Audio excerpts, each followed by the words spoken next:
Hello, welcome to episode 39 of the Epic Film Challenge 2001 Movies You Must See Before You Die, 1983's Terms of Endearment. It was rubbish. Just gooey, soppy. Oh, what do you think? Yeah, I totally agree. Horrible. Now, in all seriousness, on the outside, you could probably see this film as being kind of like like a weepy kind of film, like, oh, it's all drama and like stuff that your nan would watch, on like a Sunday afternoon, like a TV movie almost. But it just yeah, it has that kind of feel to it. If you just look at kind of, I don't know, there's something about it, and I never really knew that much about it, but I've always heard of the film Terms of Endearment, and it always had that reputation for being one of those types of films. I'm not saying that it is, I'm just saying that it almost has the appearance of it, but it just so happens that it's filled with great writing, acting, directing, and so it's much better than anything that you would see. Great cast. Yeah, great cast. The story follows a mother and a daughter over a period of about 30 years, although the majority of the film takes place around the same kind of period. But like for the first hour almost, maybe 45 minutes, it just keeps jumping and jumping forward and forward and forward, and it very much just drops you right in, and there's no like 2 years later and oh wait, maybe wasn't there? There was like a 10 years and then 4 months, I think, even. Am I thinking of something else? No, I don't remember there being any later Maybe you just understood how long it had been. Yeah. Because of what was going on when something was filmed, and then the next scene, you can tell because of I must have seen something. age. I must have seen something recently where it did have the 10 years later and stuff like that. Either way, there's a lot of time jumps, but then it kind of settles and kind of simmers down, and we have the main thing. But it's about a mother and a daughter, their relationship together, and then their lives apart. The daughter marries young and goes off to have her life, and then her mother has her life, and I don't want to talk about any spoilers in terms of what happens with the family or anything like that. Shirley MacLaine plays the mother, Debra Winger plays the daughter, Jeff Daniels, who I'll always know as Harry in Dumb and Dumber. I mean, he's a great. It's weird. He's a great actor. Like now, he does really good serious roles. He's in like good TV dramas and stuff. He did great in this one. Yeah, he was very good in this film in a role that was quite simple. Like the character himself wasn't a very. It felt like he wasn't a very bright guy, and kind of didn't even know what he wanted in his life in a way.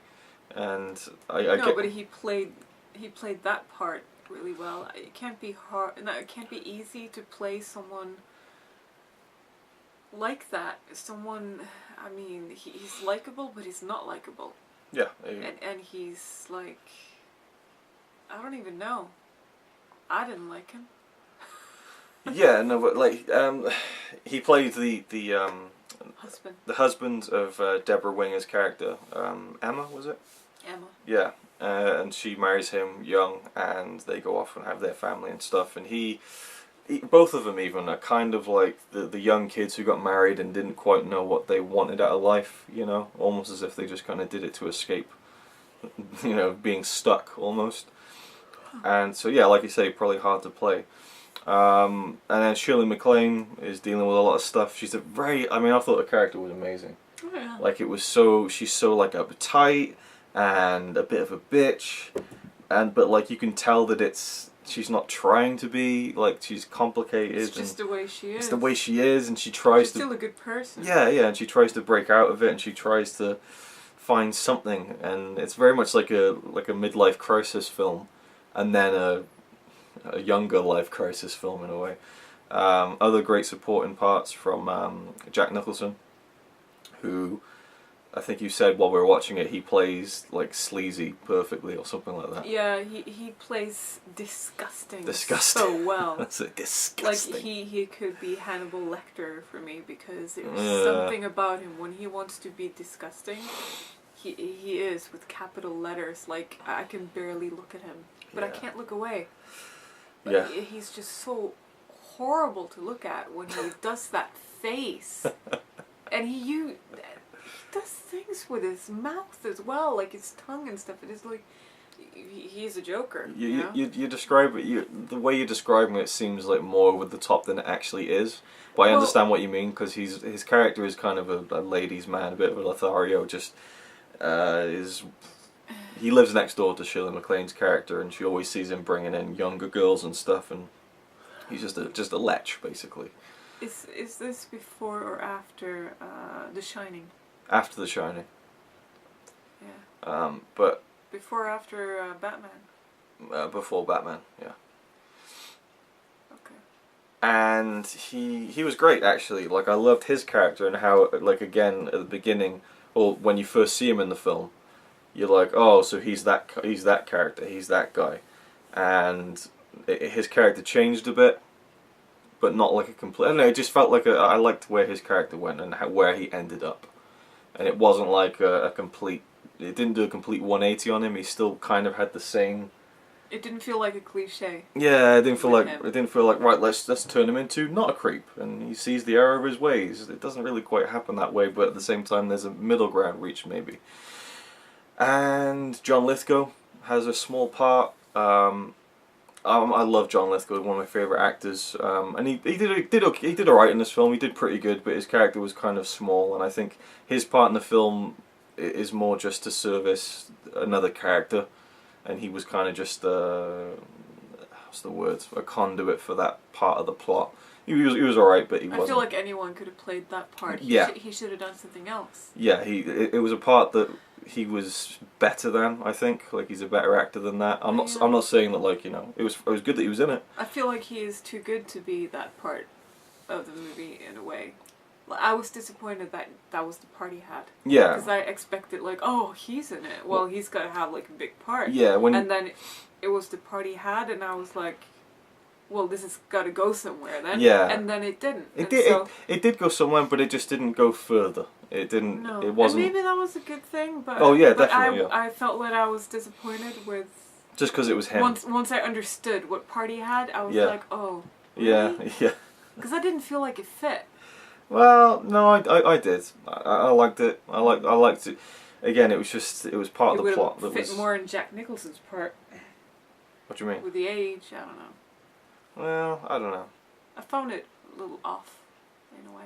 Okay, that's fair enough. But I do love John Lithgow as well. Yeah, he's great.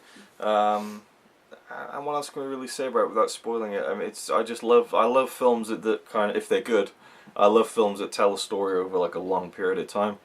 And you see the kind of the span of a family or a person, and this one pulled that off really well. There's just some great scenes in it. There's a brilliant scene where Jack Nicholson and Shirley MacLaine are driving down this beach, and he's sat on the top of the car driving it with his feet, and it's just a great little scene. And yeah, I would say that if it's hard, it's tricky, but if you get to the end of this film and you watch the last 10 minutes of this film and you're not... If you get to it. Let me finish my sentence. If you get to the last 10 minutes of this film and you're not trying to hold back some tears, right. or at least, you know, a little bit of a lump in your throat, then, you know, you've got a harder heart than I have, because it was tough.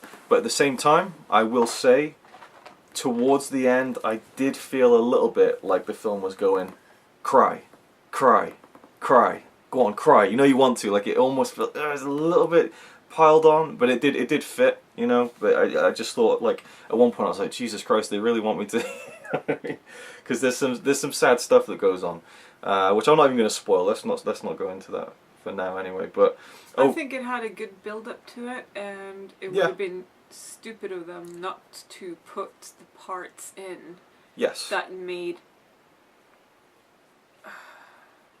you choke up. No. Because no, if they didn't keep that part in, that makes it seem like it's going, come on, cry, you know, like it's trying to twist all those little, you know, droplets out of you, and then it would have been for nothing. Build up. Yeah, I wasn't saying that it was like it was bad or anything like that. I thought it was very well done, and the acting was phenomenal. It was, and serviced that great. You know, that emotional part of the film. I'm just saying that it was really full on, you know, and yeah, I don't know. I gotta say, the daughter really looks like Zoe Deschanel, or however you say Zoe, her last name. Deschanel, however you Deschanel? yeah, what's her name? Zoe. Yeah, no, I'm that show she's in. You watch it. New Girl. Yeah, New Girl, right, so, you know, if that's what people most know her from, that's who we're talking about. Put bags on her and blew her eyes. Yeah. She's a dead ringer for her almost. So, I mean, overall, I thought the film was great. And James L. Brooks was the writer, the director, and the producer, and he won, like, the kind of triple crown of the Oscars. He won Best Writer, Best Director, and Best Film, and he produced it, so I don't know if anyone else has ever done that, really. Because it's not often you get someone who writes, directs, and produces and wins all the Oscars for that. Shirley MacLaine won Best Actress. The Debra Winger, who played the daughter, was up for Best Actress as well. Obviously, only one of them could win. So it won all the awards. It got all the acclaim, and I think it's warranted. But I couldn't see myself rewatching it very often, just because of the emotional power towards it, and it's, you know, by the end it's. You know, it's a bit draining, I think. So, is it a film you must see before you die? I'll let you answer first. Yes. And why? Everything that we just said. It's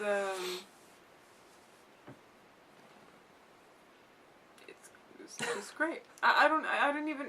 It's just exactly what we just said. Like, why it's great. Like, we haven't said anything negative about it other than that. No. Like, yeah, just...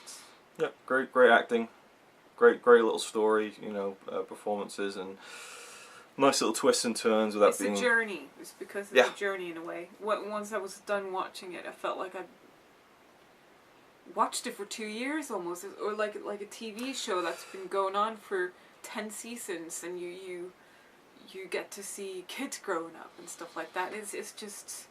Yeah. You feel like you know the characters in a way. So it's that well made that you get to know the characters and you care about them.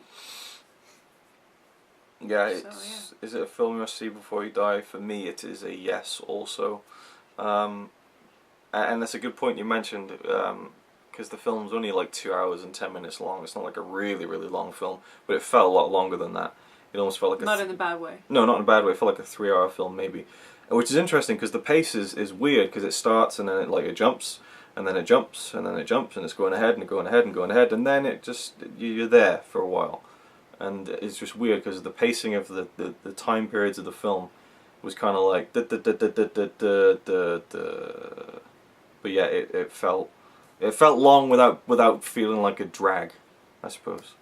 And like you say, you spent so much time with the characters, and through such a long period of time, you kind of understand them and where they're coming from, and all the complexities and stuff.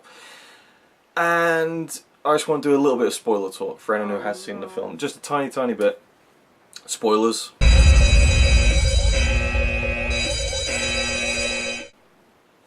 And obviously, if you're still watching, you've seen the film, so there's no need to even set it up. When the daughter Emma is saying goodbye to her kids, that scene, I loved how it was a complicated thing, and how she told her son, like, you know, just don't be mad at yourself later on because you're not telling me that you love me, because I know. I just thought that was a really well written scene that I'd never seen in a film like that before. Because it would be very easy to be like, oh, I love you so much and all that and everything, but... I've seen that in the TV show. Yeah, but it's... Oh, you've seen the similar sort of setup, yeah. Well, I'm willing to bet it took place... Exactly the same mother with cancer telling her son. But I bet that was filmed after this film, right? Yeah. Yeah. So, well, who cares about saying if it was the first time to do it, but for me, I hadn't seen anything like that. Or a line like that, and a scene like that dealt with death in that way. And I just thought it was really sweet and sad, obviously, but also, like... She didn't say, I love you so much and all that. It was more implied by just looking at them, and I like stuff like that, so... Yeah. Anything you want to add with the spoilers or anything? I had to watch a Fail Army video afterwards because I was so upset. Yeah. I'd be interested to see the sequel. I've heard it's got... There's a sequel? Yeah, they made a sequel 10 years later that's the mother it's about her and stuff. And I know Same actress as well. yeah, same actress, and Jack Nicholson makes like a extended cameo appearance in it. But I mean, Wow. it was reviewed badly, but I'd be interested all the same just to see. But Same director? no, not the same director, no. Mm. And by the way, James L. Brooks, he also did As Good as It Gets, and that for me, I think is I was thinking about that when we were watching. yeah, and I prefer that film. I think I don't think it's in the book though. But either way, yeah, it's a great film in terms of Endearment. I feel like there's something else I wanted to say. Yeah, the bit that broke me the most was the mother's reaction when she died. And how just quiet the death was, you know. She just looked at her mum and that was it. Nurse comes in, she says she's gone. And the mother kind of has a little bit of an emotional moment, but then it takes like about 30 seconds for it to really hit her. And when she started breaking, that was when it was, oh god, it was hard. It was hard to get through. Right, this went on far too long. I thought we'd be able to sum this up pretty quickly, but it is what it is. Thanks for watching, and we'll see you in the next one.